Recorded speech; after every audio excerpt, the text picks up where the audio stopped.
So welcome everyone. Thank you so much for joining us today for Predictable Success for Tours and Activities Companies. I am Ingrid Edstrom from Polymath LLC, and my co-host for this webinar today is none other than Les McKeown, author of Predictable Success. Today we will be sharing some great strategies with you to help you really understand where you are in the business growth life cycle, the people that you need to have around you to be successful, and how to work together with those people most effectively. Now, before we dive in, I'll go ahead and introduce myself and also our Zoom webinar tools for today. And then I'll have Les introduce himself as he's jumping into the meat of his presentation. So, with that, a little bit about me. Hi, everyone. I am Ingrid Edstrom. I am the Priestess of Profits at Polymath LLC. Yes, that is my actual title. I love spreading the gospel of healthy business, and you can find Polymath on YouTube doing everything from hoity-toity business webinars for other accounting professionals to business education videos with puppets. Yes, I said with puppets. And it's because of our love for helping others that we've been getting some pretty amazing recognition in the accounting world. You can see that CPA Practice Advisor magazine has recognized me as one of the top 40 under 40 and one of the most powerful women in accounting, despite the fact that I am not a CPA. I am a self-educated bookkeeping professional who teaches other accounting professionals how to have more fun. That is also the main reason why my firm has been recognized as an Intuit firm of the future and is featured in the book, The World's Most Inspiring Accountants. It's pretty cool and a little weird.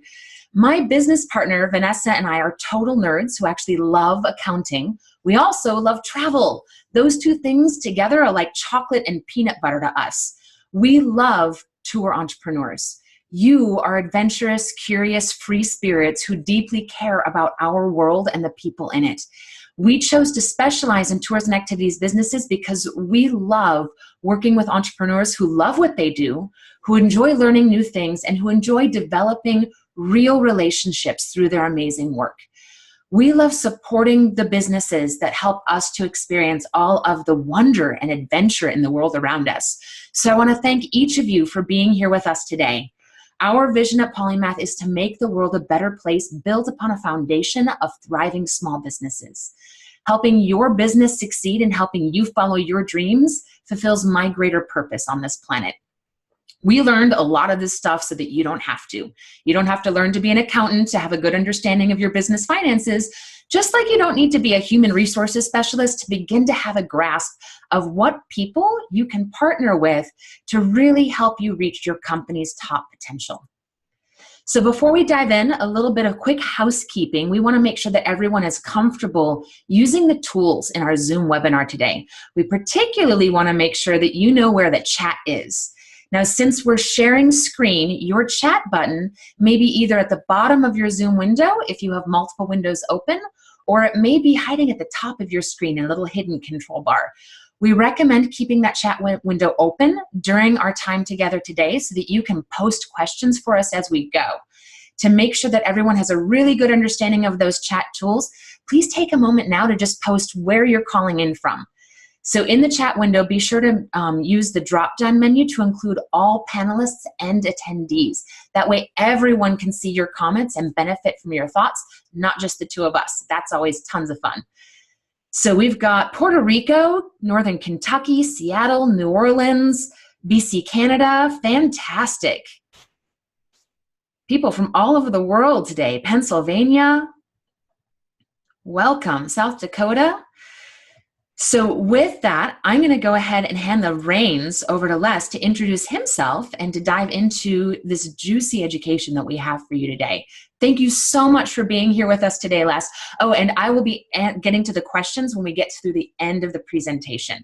So Les can go ahead and dive into that presentation, and I'm not going to interrupt him while he's doing his amazing thing. Thank you very much indeed, Ingrid. I really appreciate it. And it's a pleasure to be here from balmy Washington, D.C., where we've actually hit the 70s.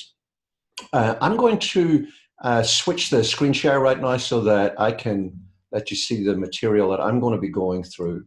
And if for any reason you're only on audio today and you want to get these slides a little later, just shoot Ingrid a note and she can take your email address and we'll get them out to you pretty promptly after the presentation. What I'm going to do today is to take you through, that's me right there. So just in case you wondered, that's me. In fact, that's me and 50% of my workforce. The other 50% is lying at my feet, doesn't have any opposable thumbs, and there's no benefit whatsoever in actually doing anything practical, but he's my dog Blue, and he's a sweetheart. I'm going to take you through this life cycle today. I'm going to show you why and how businesses, organizations just like yours grow, why and how sometimes they stall out, and why and how sometimes they decline, and hopefully ensure that you don't go through that stage. We're going to concentrate on two of these stages for reasons that are going to become obvious in a moment or two. There are only two of these 7 stages that are really viable. And that's the first takeaway that I want to give you, is that as I go through this life cycle, I will point out the 2 stages that are the only 2 viable stages to be in. And if you do nothing else except as a result of the webinar today, make a conscious decision which of them you want to be in, then that will put you in the top quartile of every business, not just in the US, but globally, because very few people think this stuff through for reasons that are again going to become obvious. This isn't something that we all sit down and think about our businesses in terms of a life cycle. We're just doing what we do every day. But whenever you harness the power of this, you will find that you will have a North Star just by choosing the stage that you want to be in. As you can see, there are 4 stages here that are clearly problematic. They're demonstrated by the squiggly lines. There are 3 that are designated by the straight lines that look and feel like everything's great. The reality is one of these stages is an illusion. That's why there are only 2 of these 7 stages that are viable, and you want to make a choice between those. Let me just share with you really quickly before we dive into what these stages are and how a business like yours moves through them and why it moves through them. I want to share with you really quickly where this comes from, so that I owe it to you to tell you where this all arrived from. This is not a research project. No interns were used or harmed in the making of this model. This is all entirely observational. I actually did start my life as a CPA, or not my life, but certainly my business career as a CPA. Just to resonate on what Ingrid was saying, or actually the British equivalent, a chartered accountant, as you can hear.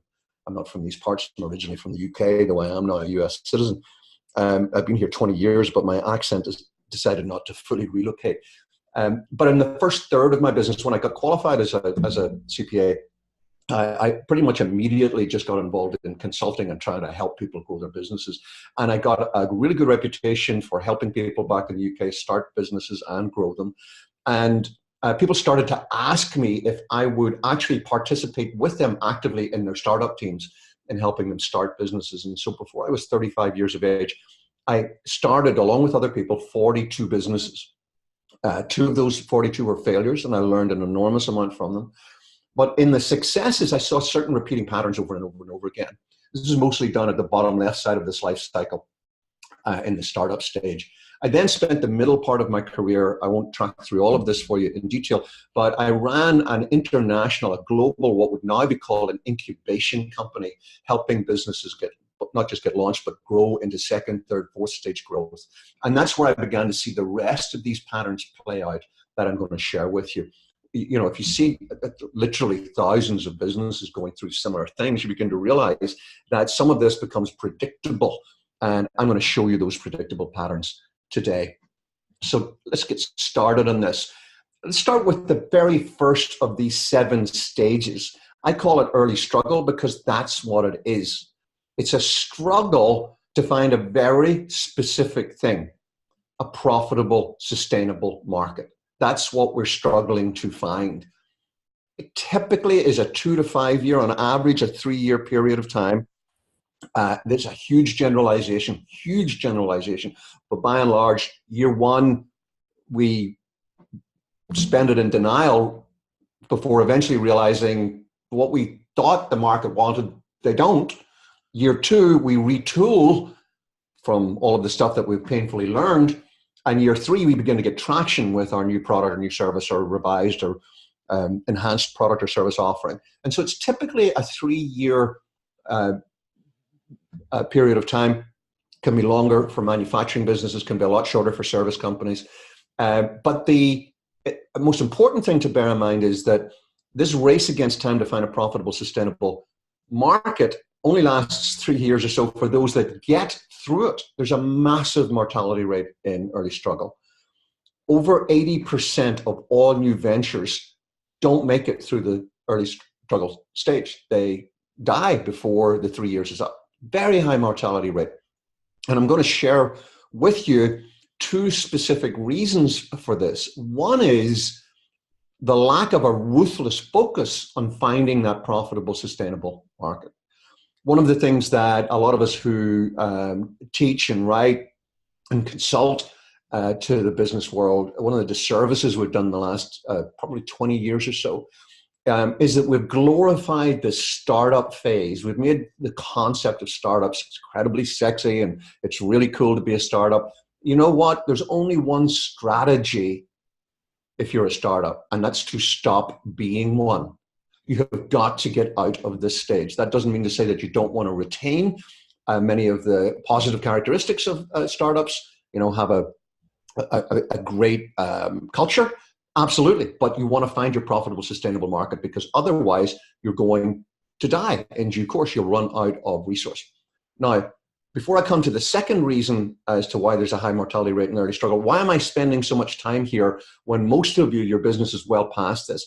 Because as you're about to see, a lot of the ways in which we think about business challenges, a lot of the ways in which we solve problems get hardwired during this and the next second stage.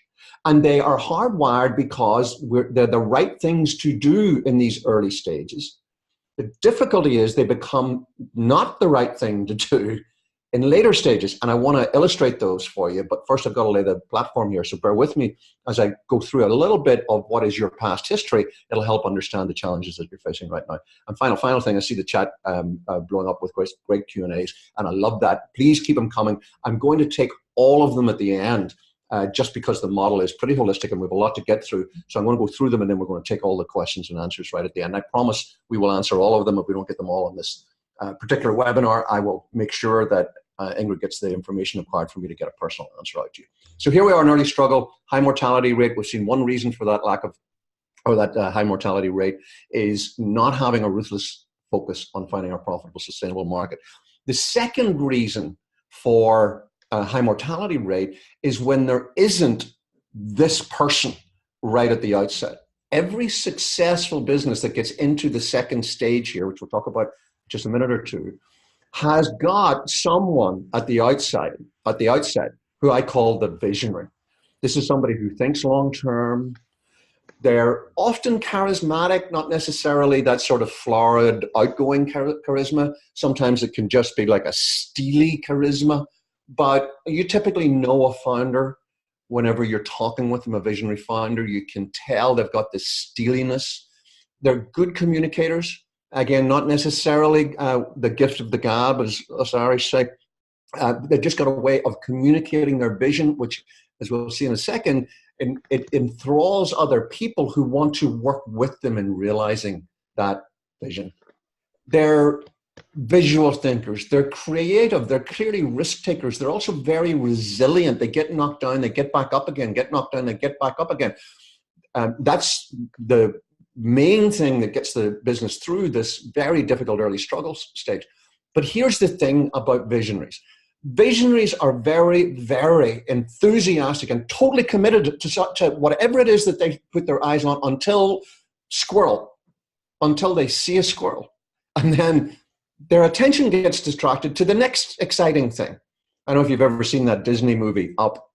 Great movie. And the little dog, Doug, is very keen to be involved in everything, just wants to be involved in everything, but can't help himself. Every time he sees a squirrel, he's up a tree. Visionaries have a high squirrel factor.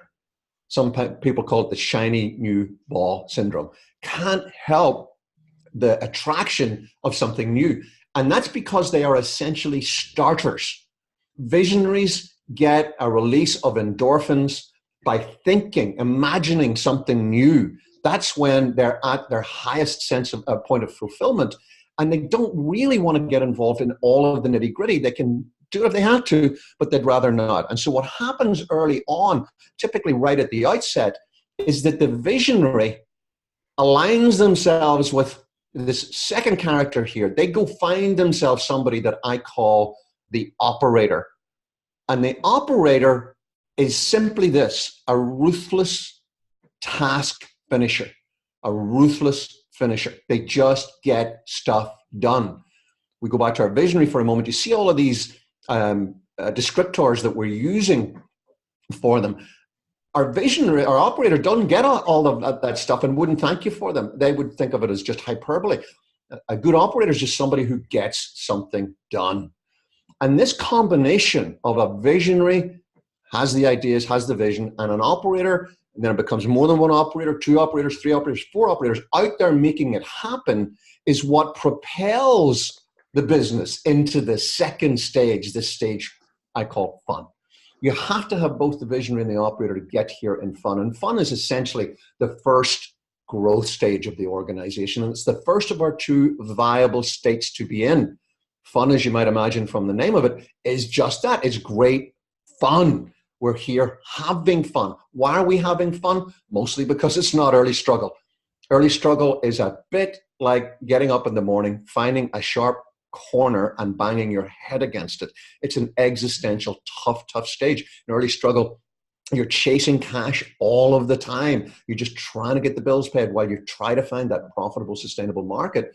Now in fun, we've found it. We've found the profitable, sustainable market, and we can sell like crazy. We typically have high relative growth. The absolute numbers may not be too big to begin with, but hey, we only need one customer to double. In fact, our first customer multiplies our revenue by infinity, and if one more doubles it, 2 more doubles it again. So the absolute numbers might be quite small to begin with, but relatively speaking, we're getting nosebleed growth. We're growing really, really fast. And one of the reasons for that is well, what size is our market share when we come out of early struggle? It's tiny. It's a tiny little market share. We're just getting started. And so we can go get a whole bunch of low-hanging fruit and grow. And this is a stage at which we're highly flexible. The most common word that's said in fun is yes. We say yes to anything and everything. Customer phone goes and the customer on the other end, we'll just say yes. Whatever we pretend that we've got some, a price list and a sheet that says what we actually deliver. But the reality is we'll do whatever you want if you're a customer. We will say yes to it and we'll work it out later. And what we do during the fun stage, which is fun, is we build the myths and legends of the business. We say yes to things and then somehow almost miraculously make it happen. We'll look in a moment or two. We'll peel back that miraculous bit in a moment or two and see exactly what's going on. But what's happening is we're winning business that really competitors 5 times, 25 times, 50 times our size should be getting. But because we're so flexible, so responsive, because we say yes and then make it happen, we are getting the business and we're really pleasing our customers. And we're reaching, you reach the end of the week, Friday afternoon, Friday evening, and when we're in fun, pretty much every week, Friday afternoon's a beer bust. Why? Well, first of all, we don't have an HR division yet to tell us that we can't, but it's mostly because we're reaching the end of the week feeling righteously exhausted. We said yes to a ton of stuff. We somehow made it happen. We're exhausted, but it feels great. And we get to do it next week. We get to do it all over again. And it's wonderful. I mean, of course, we have problems with bad days, bad weeks, but by and large, during fun, we're having fun. We say yes to something. We go make it happen.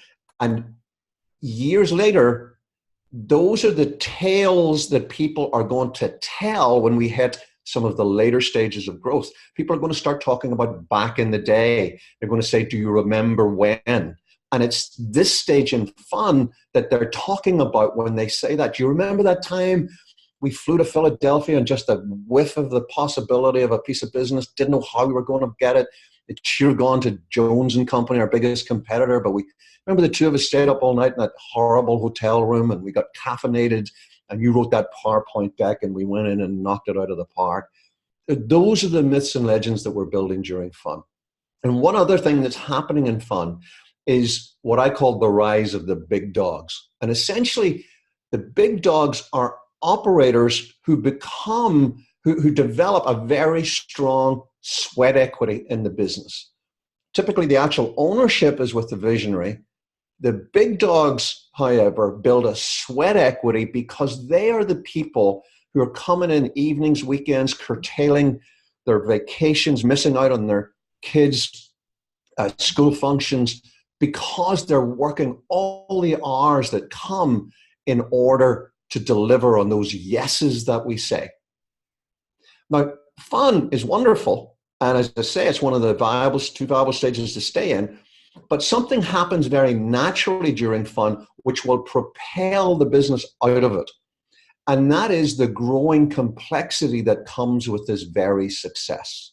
During fun, we're saying yes to everything. We're delivering it somehow or other.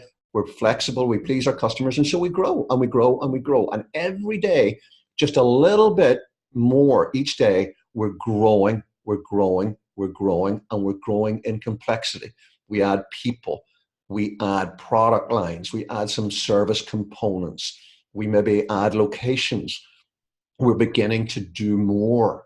And the business is becoming more complex, but mostly, usually, in a manner that we don't actually necessarily see day to day. It's happening so slowly in terms of a daily change that over a period of years, we've become considerably more complex than we were. But rather like that story, apparently if you put a frog in a pot of lukewarm water, because that's the frog's natural environment, apparently, I'm told this is true, you can turn the heat up in the pot 1 degree at a time and the frog will just stay there until it gets boiled alive. And what's happening in our business is complexity is growing by and large just quietly 1% at a time until eventually at one point the complexity gets to the stage where we fall forward into this third stage I call Whitewater. And I call it Whitewater because that's often what it feels like. In fun, yeah, we were growing like crazy and it felt crazy, but it felt like when we said we would do something, we did it. We delivered. In Whitewater, what happens is that the increasing complexity leads to us starting to make mistakes. We start to stand on our own feet. We order the wrong raw materials. We forget a really important meeting with a potential new customer. We send the wrong darn email to somebody. We sign a contract that's got a clause in it that we didn't really catch, and now we're stuck with a dumb lease. Wherever the errors are happening differs from business to business, depends what you're doing, what your industry is, and so forth. But it happens to every growing business. At some point, growing complexity pushes us into Whitewater. We start to make mistakes and profitability starts to drop because who's paying for it? Who's eating the cost of fixing these mistakes and errors? It's us as the business. We're not passing them on. We can't pass it on to our customers. And it feels like, and it actually is the case, that if we've been running the business in fun, although it was hectic and sometimes felt crazy, here in Whitewater, we feel like we've actually lost control. It feels like we can't change this. It seems to go on and on. We begin to have a crisis of doubt, sometimes a loss of confidence in our own management skills, begin to think, did I get stupid in this last 6 months or a year? And internally over time, if we're in Whitewater for long enough, there'll begin to be a loss of internal alignment and infighting as people begin to try to flail around trying to fix all this stuff. And people are spending so much time firefighting that they don't feel that they're making forward progress. Now, the reason for us being in Whitewater, as we've already seen, is increasing complexity. The solution is pretty straightforward. It's, although the issue is complexity, the answer is pretty simple. We need some systemic systems and processes. It's not that we didn't have any in fun at all, but we had just what we needed to keep ourselves out of jail. we fulfilled our tax requirements, we fulfilled any industry compliance requirements that we have. But by and large, the way in which we were making all of those yeses come true back in fun, you know how we were doing it? I don't know if you've ever watched 6-year-olds play soccer.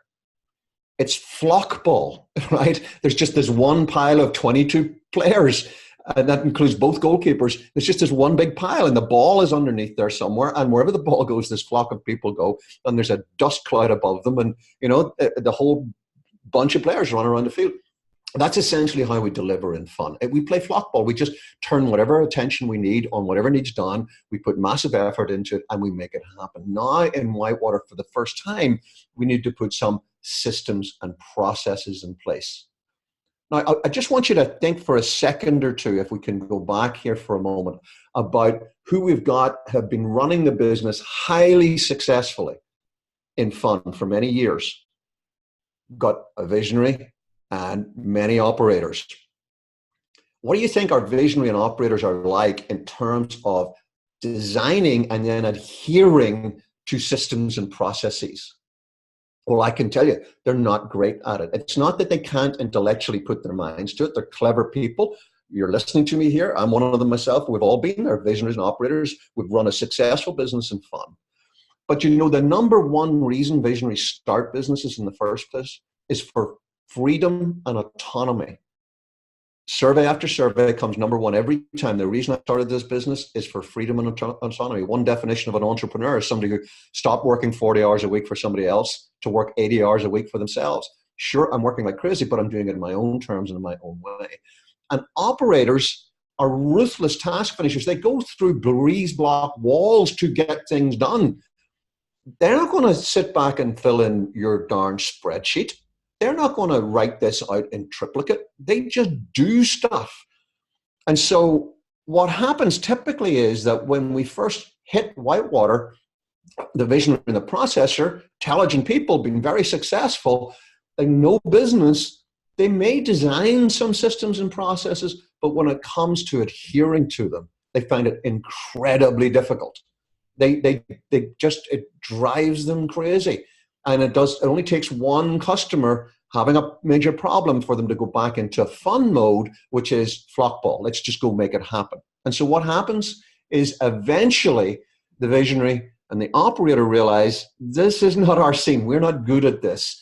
We need somebody who's going to come help us make this happen. And so we bring in, or we elevate from within the organization, someone that I call the processor, somebody with low risk profile, who knows how to bring order out of chaos, linear, left brain, knows how to put systems and processes in place. Now, what is that processor going to come in and actually do? It depends where we were dropping the ball. Very often, a common first processor in an organization is just a controller.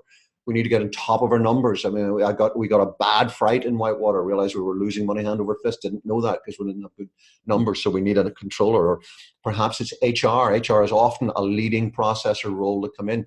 Sometimes it's quality control. Sometimes just warehouse planning. It just depends where you've been dropping the ball, where the problems have been during Whitewater, that we go get somebody who's technically capable of putting good quality systems and processes in place in order to master this new complexity that we're hitting in Whitewater.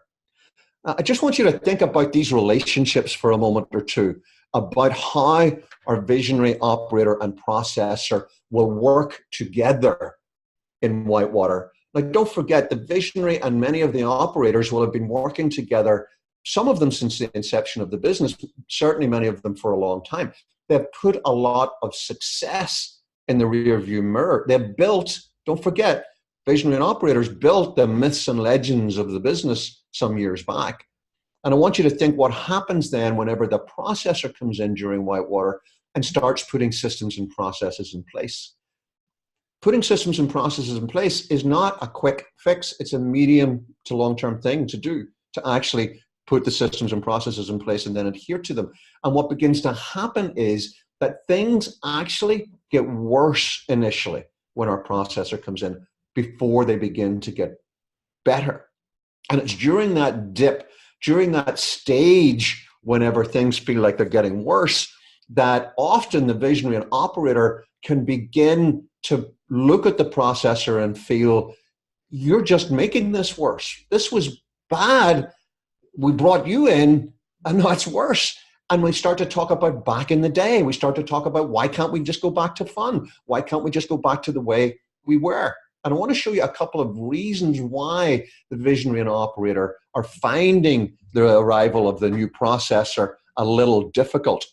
The first reason is that these three styles all operate at different levels. The visionary is up there on the mountaintop, you know. They have a bright idea at a conference on a Friday afternoon. By Monday morning, they want it to happen. And the operator, who has been working at runway level, is the one who goes, makes it happen. Now we've got somebody who's working almost the processor. You think about them as being in the basement, putting the wiring in place, putting all the systems and processes in place.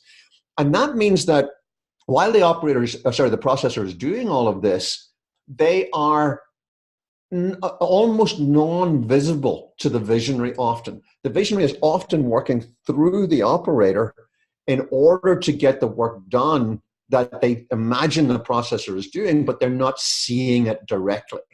And so the visionary and operator are continuing to have a close working relationship. The processor is a little out of the loop, doesn't have just as direct or strong a relationship. And don't forget all of that sweat equity that the operator had built up. The other thing I want you to think about are the way in which these folks see time pass, which might sound like a crazy thing to say. But essentially, any visionary worth their salt thinks things happen 7 times faster than they really do on the ground. And here's what I mean by that. Visionary comes in Monday morning, sees that something needs done, calls, Joanna, their operator. Hey, Joanna, come on in here and let's do this thing. It'll only take us an hour. If you hear a visionary say that 1 hour thing, it's a day's work. What they sort of mean subliminally is, I'll give you an hour of my discretionary time and I'll let you finish off the rest of it. But they have this speeded up sense that everything should be happening a lot faster than it actually does. And by my sort of observation, obviously I'm caricaturing a little bit, but it works at about 7 times speed. Anything a visionary thinks should be done in an hour will actually take a day. Anything they think will be done in a day should actually take a week. Anything they think could be done in a week will actually take a couple of months. And any operator worth their salt learns to live with that and can manage expectations, do things in a way that helps the visionary get past the feeling that they have that this is taking longer and so on and so forth. And so the visionary operator work that all out between them. But here's what happens when the processor comes on board. Now, for the first time, the operator is looking at things and feeling like this is taking 7 times longer than it should do. It used to be when, for example, an operator might be saying, it used to be when we had a cash flow crunch, I just, pulled out my Rolodex, grabbed my phone, started calling people, and I'd go collect checks and put them in the bank, and that would fix the problem. Now I've got to go to this controller, and I've got to run the accounts receivable report, and I've got to wait till they check it, and it all takes forever. And now our visionary looks to them like this is taking nearly 50 times longer than it should do. And so all in all with that, with the way in which these folks are showing up, we have what in essence is a behavioral clash. Visionary typically starting with yes. So let's say yes and work it out later. Processor starting with no. No, we can't and shouldn't do it that way. We've got to do it the right way. And there's the operator in the middle with, what do you want me to do? I mean, I've got stuff to do. Long story short, what happens typically is that within a pretty short period of time, the visionary and the operator begin having water cooler meetings and discussions that say, look, this has just got worse. And we had such a great run of it. Let's just go back to the way we were. The processor gets dehired or so left out of the loop that they're really not performing any sort of a reasonable function where they're adding value and they choose to leave of their own accord. And the visionary and operator go back to fun, and it's great. We have fun again. Guess what? We had fun. We start to grow. We had Whitewater again. And at some point, the visionary is saying, oh my good grief, I can't believe we have to do this all over again. And so here's the question at the end of the day is, if you want to get to this next stage, which I call predictable success, it's all about getting the visionary, operator, and processor working well together. That if you want to get to predictable success, and I'll explain in a moment or two the reasons why you might, then it's not optional. You've got to get the visionary, operator, and processor working well together, and not have the visionary operator thinking that the way they did things in fun was a golden era for the business and is the way that we should always operate. Why would you want to try to do this? Why would you want to break through Whitewater and get to predictable success and incorporate a processor or many processors as part of your team? For one reason only. There's only one thing that you get in predictable success that you don't get in fun. That's the ability to scale. To scale. In fun, we can grow. 1 + 1 = 2, 2 + 2 = 4, 4 + 4 = 8. In predictable success, we can scale. Think of a J curve. Think of linear growth. 4 × 4, 8 × 8. The ability to grow to whatever size your industry will allow. In fun, there's always a cap on growth, and the cap comes when we hit Whitewater. The cap comes whenever we get too complex. If you want to stay in fun, that's absolutely perfectly fine. You can do that. You go back to fun, don't put a processor in place, outsource all of the processor activities, your accounting, your legal, everything else that you can, and stay in fun and enjoy it, but accept there'll always be a cap to your growth. There's nothing wrong with that. I'm in fun. I make decisions to stay there. I've been in predictable success many times. At this stage of my life, I want to be in fun. I have a lifestyle business. That's essentially what a fun business is. If you want to scale, however, if you want to go from being local to being statewide, from being statewide to being regional, or from regional to national or national to global, you've got to be able to put the appropriate systems and processes in place in order to build a foundation for scale, because you can only scale on systems and processes. Minimal systems and processes not only possible in fun, but that's the right way to do it. Optimal systems and processes and predictable success in order to give you the foundation to scale and to grow. And that only happens by ensuring, that the visionary, operator, and processor are working together as a comprehensive team.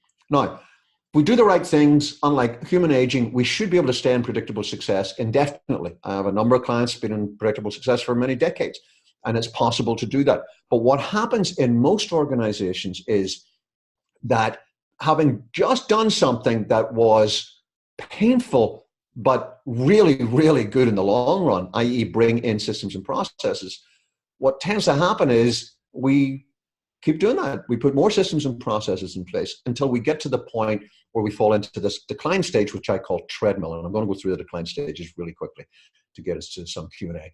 But I do want to finish off the model here first before we do. What's happening in treadmill? Treadmill is the mirror opposite of Whitewater. In Whitewater, for the first time, we were the under-processed organization.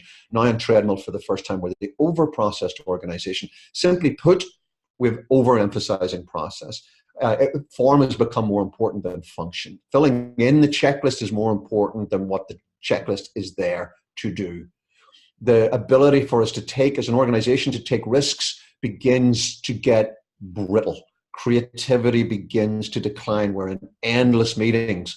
We're running Kaizens, whatever sort of improvement methodology that we've got begins to become a mantra.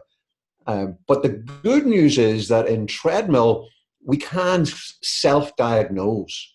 And it's typically the visionary that will put their hand up and say, no, wait a minute, this is crazy. Why are we doing this? Why does somebody have to fill in 13 fields in an online form in order to just get us to call them? Just email, phone number, that's all we need. Why are we investing so much money in making sure that we're using the precise Pantone color in our marketing materials when the marketing materials themselves just suck? We've got to lighten up on the systems and processes, and that happens in every organization that gets to predictable success. It'll naturally fall into treadmill at one or more points in its life. The important thing is to reverse the process, to take our foot off the brake pedal for a bit, which is a little bit what it's like to have too many processes, not to throw the baby out with the bathwater, and get rid of processes at all, and that would just throw ourselves back into the chaos of Whitewater, but just balance it back out. Get the visionary operator processor roles rebalanced. We go back into predictable success. And we may have to do that many, many times in the time that we're in predictable success. We find ourselves nudging into treadmill and we back out again. The important thing is to do that, because we can self-diagnose at this stage and we can fix things. And if we don't fix things, if we stay in treadmill too long, what happens is that we fall forward into this last but one stage, which I call the big rut.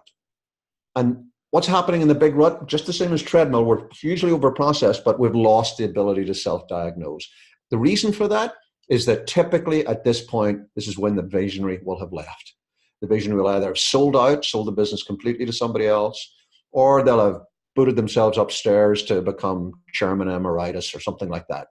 And the visionary is essentially gone. And without that vision, we've lost the ability to self-diagnose.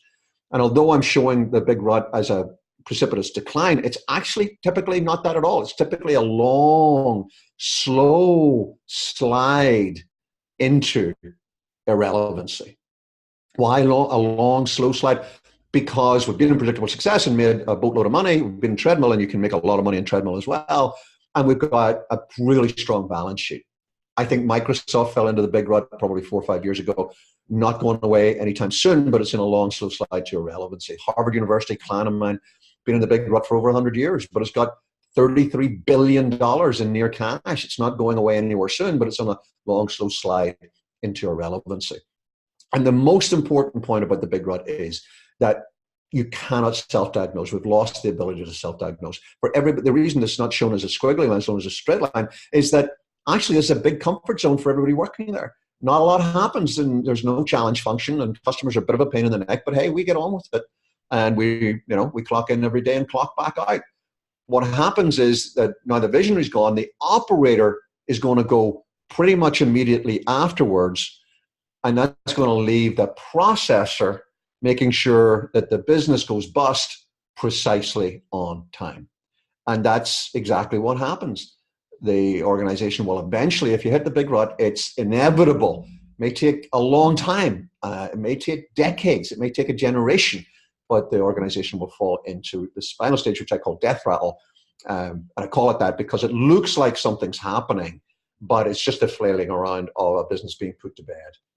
We saw it a couple of years ago with Kodak. Kodak had been through all of these stages, was a magnificent business and predictable success for a long time. A couple of years ago, it looked like something was happening, and then Kodak kept popping up, but essentially they were just being sold off for market share.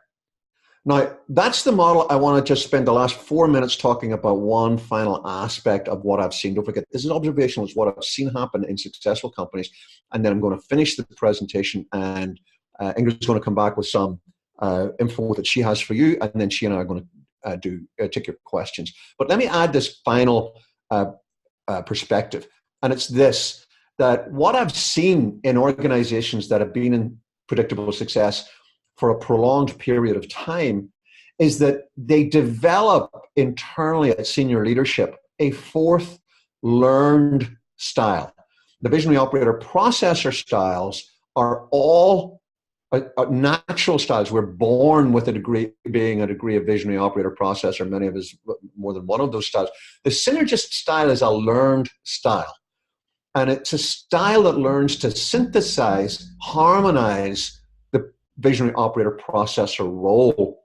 And if you're in predictable success, it's because you've got your visionary operator processor roles all working well together. If you want to stay there, then you've got to learn the Synergist style. And it sounds very woo-woo and, like there's a whole bunch of stuff in there. It's actually pretty straightforward. And I'm going to show you 80% of what learning the Synergist style is about, how visionaries become visionary synergists, operators become operator synergists, processors become processor synergists. It's in these 20 words. I call it the enterprise commitment, and Inc. magazine were kind enough to call these the most powerful 20 words in business, and I'm obviously delighted and pleased that they do that and accept it. It is a really important concept. Here's what the Synergist role essentially says. When I'm working in a team or group environment, I will place the interests of the enterprise above my personal interests. Sounds very bland. Those of you who are synergists out there are thinking, what? Seriously, you've got to write that down? But the honest truth is that for most of us who are visionaries, operators, or processors, this is something we've got to keep reminding ourselves of, that when working in a team or group environment, I'll place the interests of the enterprise, the business, the organization, whatever it is that we're there to discuss, above my personal interest. And I don't mean by that my need for a bigger paycheck or a larger office or a bigger car. I mean the need to scratch my visionary, operator, or processor itch. When working in a team or group environment, I'll place the interest of the enterprise above the need to scratch my visionary, operator, or processor itch. And it's that mindset that's the synergist mindset. Now, if you would like to find out any more about what it is that we do, you can go right here. It's predictablesuccess.com. If you shoot an email to that address, contact-us at predictablesuccess.com. If you can't wait to get the slides, just shoot an email to that. I see all of the emails that come to that address. There's our phone number. And if you want a copy of the slides, as I say, either shoot us an email there or ask Ingrid and she can get them to you. And I'd be delighted in a moment or two. I'm going to take questions via Ingrid, but at this point, Ingrid, I'm going to hand back to you and let you give some additional information that I know you have for our listeners. Thank you so much, Les. This is fantastic. Can you hear me? I can. Wonderful. I'm going to go ahead and share my screen again. Such great information. I'm so thrilled. We have a couple questions, not so much questions, just some good discussion going on in the chat in the background. I'm excited to kind of get into that in just a moment. Now, before we do, I want to let everyone know about a couple more amazing webinars that we have coming up, all of which have great tools that will help you apply what you've been learning here today. So these can be found most easily by visiting polymath.com/events. The next one is our webinar with Julianne Sullivan, who was a speaker with me at the National Tour Association's Travel Exchange Conference. And she is a specialist in culture, employee engagement, and change management. And we're going to be talking on Friday about how to overcome the common challenges that keep us from making necessary changes. And I'm betting that after seeing some of the amazing information that Les has to share with us today, several of you are probably thinking about team members or systems and processes that could evolve in your business, and that there may be some potential roadblocks to those changes. So we're going to be talking about how to overcome those roadblocks to change in your business. And then also on Friday, fantastic webinar with Sabrina Starling. Dr. Sabrina is a business psychologist that focuses on turning coasters in your business into rock stars on your team. So the people who maybe aren't fulfilling their full potential and doing everything that they can and aren't on board with the big picture vision, maybe aren't on board with what needs to happen to make predictable success a reality in your business, really working on how to shift some of those dynamics within your team. And I'm really excited for all of those upcoming presentations. You can find them at polymath.com/events. And there's also some other great education that you might be interested on that website. And some of you might be wondering, with all of the webinars that have been coming out from the National Tour Association, Polymath, why are we doing all of this education all of a sudden? I've been having some great conversations with the team at the National Tour Association about the upcoming Contact Conference in March. And we thought it would be great to have these webinars set up as groundwork for some of the amazing education that's going to be available at that conference. At Contact, I will be teaching 2 sessions, one on continuation and succession planning for tour companies, and the other on how tour companies can survive the disruptions that technology is currently bringing to the industry. And both of these things require a bit of planning ahead and willingness to change and adapt your business and your teams. And we scheduled the webinars to begin creating more fertile ground in our minds so that the seeds can really take root at Contact. So some more great free resources that can help you on this journey before we hit the Q&A. Please go ahead and join our Facebook group for Tours and Activities Business Strategy, where you can have discussions and ask questions with your colleagues in the industry. Sign up for our newsletter so you can stay in the loop on other upcoming webinars, educational opportunities that we might be offering in the future. And visit our website. We have tons of free articles, videos, and other resources. such as what was previously known as the Tour App Study. We are rebranding it as the Booking and Reservation Atlas, which stands for apps for tours, leisure, and activities sales. It's essentially the point of sale system for your business. We're doing a study of all 150 plus different options available so that you can choose the best one for your business. We want to help you find the right software for your company. And last but not least, if you think you might like a guide on your adventure through the lens of business finance, we offer a free initial consultation where we can see if we might be a good fit. We want you to find the best possible solution for your needs, even if it's not with us. So to start that process, you can fill out our new client questionnaire on our website. And my contact information is at the bottom of this slide. So please feel free to reach out. So with that, let's go ahead and hit some Q&A. Go ahead and post in the chat. And I'm going to go ahead and start the questions off with, Les, how does predictable success work in a lifestyle type business? Because with tours and activities companies, most of the time, it's a visionary person who says, you know what, I just want to be on the river. I want to travel for a living. I want to do this thing that I love, and I'm going to build a business out of it. And they create a lifestyle business. And, maybe they find an operator, maybe they stay in fun. How does predictable success apply to that kind of business type, especially as it becomes a growing family business? It's a great question. The lifestyle business is, in terms of the model, technically a very specific thing. It's the business when it's in mid to late fun. So all of the 7 stages have actually got 3 subsidiary stages. We don't want to go into all of that today, but they all break down to early, middle, and late, and they've all got distinct characteristics in those 3 substages. And the successful lifestyle business is in middle to late fun. What does that mean? It means you definitely find your profitable, sustainable market. So you're out of early struggle. You've also honed whatever you need to hone and know in order to make it sustainable. You're not going to slip back into early struggle, setting aside, anything highly dramatic externally happening. You're not going to blow it. You're not going to do something dumb. You know the business. And so you're growing and growing, and maybe the growth rate isn't as fast as it was in earlier years in percentage terms, but you can have a very successful business there. You can optimize cash flow, excess cash flow. It's typically the stage where if it's first generation, the visionary owner has got, at this point, we've got the second home, third home, we're taking vacations here and there, beginning to become well known in the community, maybe, being asked to come and speak at events. The business has got a profile, and it's a great, great, great place to be. Very interesting. It doesn't come with your question, but the very interesting thing is that left to itself, that sort of peak satisfaction stage for many people, and it's just a hair's breadth away from Whitewater, which then becomes like hell in a stick, if you'll forgive my language. So it's really interesting how closely the two are. But so to answer your question, there are 2 things. One is to be really specific and name it that that's what you want. You want to keep a business in fun. The last thing you want to do is get stuck between wanting to keep it in fun, but letting it drift towards what you think is predictable success. Oh, we'll just go for a big, let's open another office.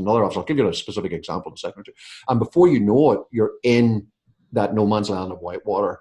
You can't go directly from fun to predictable success. You'll always push yourself into Whitewater if you wait long enough. So make a conscious decision to say, I want to stay. I want a lifestyle business, so that means I want to stay in fun. What does that mean in practical terms? It means you want to have an org chart, if you were forced to draw one, that looks like this: visionary in the middle, conducting an orchestra of big dog operators. Now, you may have some mini Ps, and what I mean by mini Ps are processors who keep you out of jail.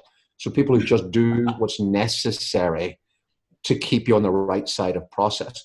But if you start thinking about, it's time we brought our own HR department in here, or it's time we brought in started to build a little accounting department, you're pushing towards predictable success.